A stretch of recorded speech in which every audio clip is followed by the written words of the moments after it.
ఆంధ్రప్రదేశ్‌లో జరిగినటువంటి సార్వత్రిక ఎన్నికల్లో వైఎస్ఆర్‌సీపీ ఘోర పరాభవాన్ని చవిచూసి, అధికారాన్ని కోల్పోవడమే కాకుండా కేవలం 11 స్థానాల్లో మాత్రమే గెలిచినటువంటి నేపథ్యంలో, అసలు వైఎస్ఆర్‌సీపీ ఇంత ఘోర పరాజయానికి కారణమేంటి?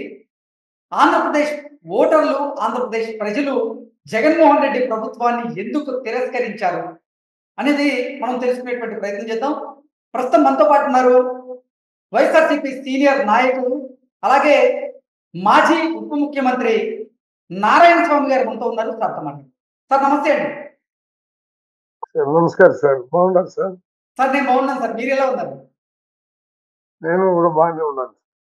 సార్ ఏంటి అంటే అసల బాగానే మొన్న జరిగినటువంటి సార్వత్రిక ఎన్నికల్లో వైఎస్ఆర్‌సీపీ ఇంత ఘోర పరాభవానికి కారణం ఏంటి? కేవలం 11 అంటే 11 స్థానాలకి మాత్రమే పరిమితం అవ్వడానికి కారణం ఏంటి అంటే ఏం చెప్తారు సార్? నాకు దాదాపు 40 సంవత్సరాలు రాజకీయంలో అనుభవం ఉంది. సార్. నేను కూడా ఒక ఎస్సీ కాన్స్టిట్యున్సీలో నేను ఒక ఎస్సీగా నేను నిలబడ్డాను. సార్. ఇది ఘోర పరాభవం అనేది ప్రతి ఒక్కరు నోట్లో వచ్చే మాట మీ నోట్లో కూడా వస్తా ఉంది. సార్. స్వతంత్రం వచ్చి 77 సంవత్సరాలు అయింది.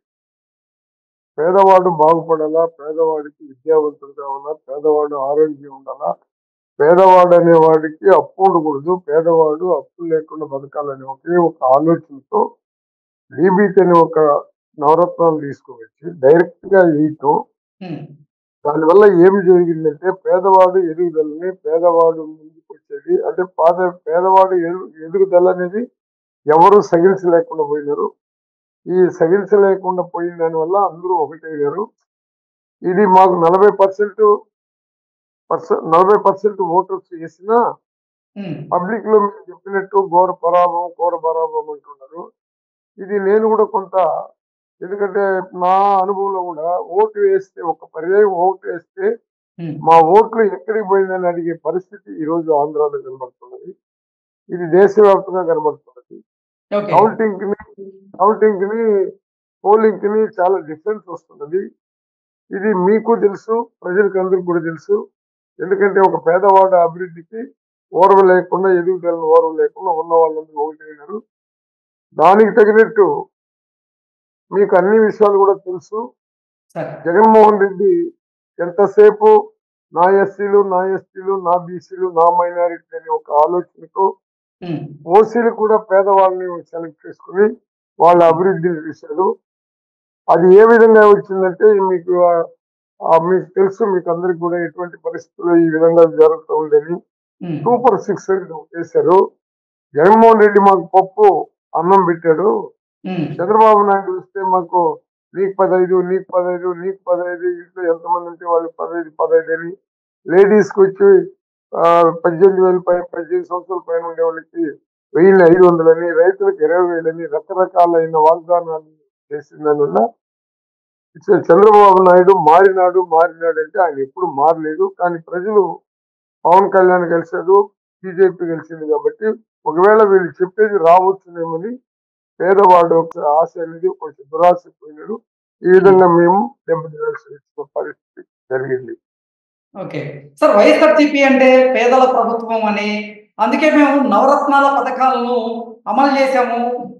పేదలకు సంక్షేమం అందించడంలో వైఎస్ఆర్‌సీపీ చేసిన కృషి అంతా ఇంత కాదు అంటూ మీరు చెప్తున్నప్పటికీ, మరి మొన్న జరిగినటువంటి ఈ సార్వత్రిక ఎన్నికల్లో ఆంధ్రప్రదేశ్ ఓటర్లు గాని, ఆంధ్రప్రదేశ్ ప్రజలు గాని జగన్మోహన్ రెడ్డి ప్రభుత్వాన్ని ఎందుకు తిరస్కరించారు అంటే ఏం చెప్తారు సార్ మరి?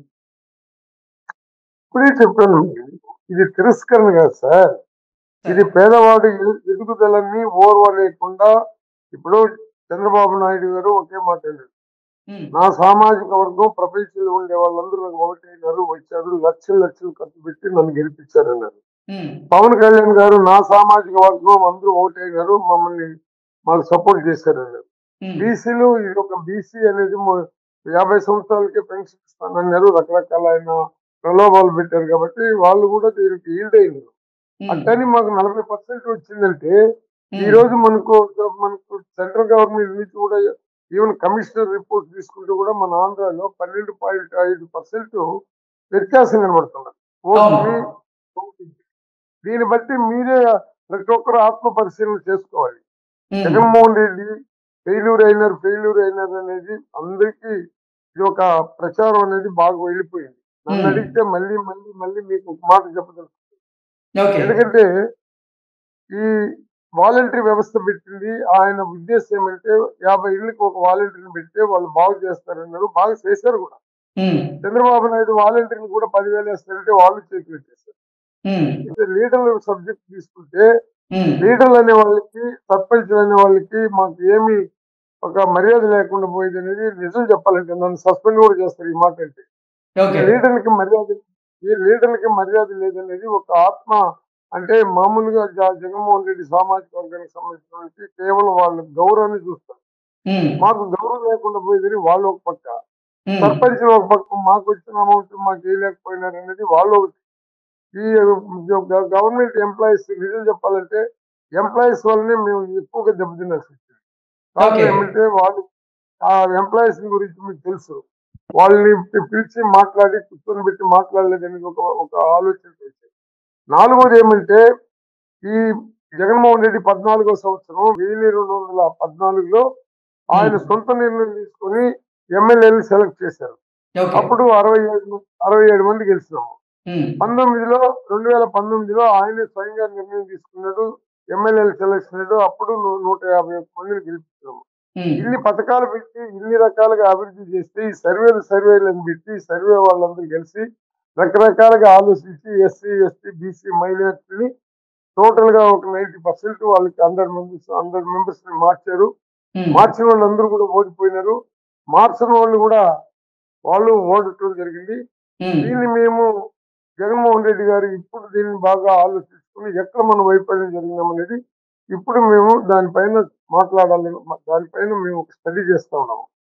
సార్, ఈ జగన్మోహన్ రెడ్డి ఎక్కడ ఓటమిని సార్ నారాయణ స్వామి గారు, ఈ ఓటమిని మీరు అంగీకరిస్తున్నారా, లేదంటే ఈ ఓటమి కేవలం అసలు ఈవీఎం ట్యాంపరింగ్ జరిగింది, దానివల్లే ఆంధ్రప్రదేశ్లో వైఎస్ఆర్సీపీ కాకుండా కూటమి ప్రభుత్వం వచ్చింది అంటూ మీ పార్టీ అధినాయకులు జగన్మోహన్ రెడ్డితో పాటుగా వైఎస్ఆర్సీపీకి చెందినటువంటి చాలా మంది నాయకులు కూడా చెప్తూ ఉన్నారు.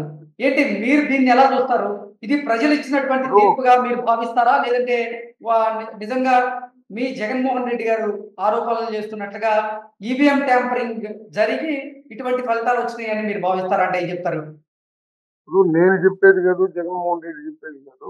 ఉమ్, ఎలక్షన్ కమిషనర్ దగ్గర నుంచి దీన్ని నిరూపించే కార్యక్రమం సైంటిస్టులతో కూడా ఆ, మామూలుగా మీకు అందరికి కూడా చెప్తూ ఈవీఎం ట్యాపరింగ్ అదే ఈవీఎం ట్యాపరింగ్ జరిగిందని చెప్తున్నారు. ఈ ఉమ్, ఈ కౌంటింగ్ కూడా ఒకటి ఇక్కడ మనం కౌంట్ చేసిన దానికి పోలింగ్ డిఫరెన్స్ ఇచ్చిందని చెప్పేసి మన ఆంధ్రాలోనే 48 లక్షలు ఓట్ల డిఫరెన్స్ కనబడుతున్నదని ప్రజలు కూడా అంటున్నారు. వేసిన ఎందుకు ప్రజలు కూడా 2019లో మీరు అధికారంలోకి వచ్చినప్పుడు, అంటే 2019లో వైఎస్ఆర్సీపీకి 151 స్థానాలు ఆంధ్రప్రదేశ్ ప్రజలు ఇచ్చినప్పుడు కూడా, అంటే అప్పుడు కూడా ఈవీఎం ట్యాంపరింగ్ జరిగిందని భావించవచ్చా? అది చంద్రబాబు చెప్పాడు కదా. ఏమని? చంద్రబాబు వ్యవస్థలు మేనేజ్ చేయడానికి ఆయనకి మించిన దిట్ట ఈ ప్రపంచంలో ఎవడు లేడు కదా. ఆ ఉమ్, దిట్టుకుంటే చంద్రబాబు నాయుడు పైన ప్రజలకు ఏమి ప్రేమ ఉంది? రామారావు గారిని కాంగ్రెస్ నుంచి వచ్చి తెలుగుదేశంలో చేరి రామారావుని దించిందని ప్రేమ వచ్చిందా? ఉమ్, రామారావు ఇచ్చిన పథకాలంతా క్లోజ్ చేసిందని ప్రేమ వచ్చిందా? ఈ రోజు ఉమ్, నవరత్నాలంతా నేను జగన్మోహన్ రెడ్డి అప్పు చేశాడు, దేశానికి అంతా అప్పు చేసేసాడు, అయినా అప్పు చేస్తే కూడా నేను సంపదను సృష్టిస్తాను, నేను ఉమ్, నవరత్నాలు తీసుకుని వచ్చేదే కాకుండా మీకు అదే సూపర్ 6 అనేది ఒకటి పెట్టి మీకు ఏర్పాటు చేస్తానంటే ప్రజలు నమ్మినారు. అది ఉమ్, ఎట్టొచ్చినా ఎట్ట చేసినా ఇది ప్రజల తీర్పుగానే నేను భావిస్తున్నాను కానీ ఉమ్, ఇది ప్రతి ప్రతి పౌరుడు ప్రతి ఒక్కరు కూడా ఈ ప్రజల యొక్క ఓటు ఏమైందని ప్రజలు క్వశ్చన్ చేస్తున్నారు.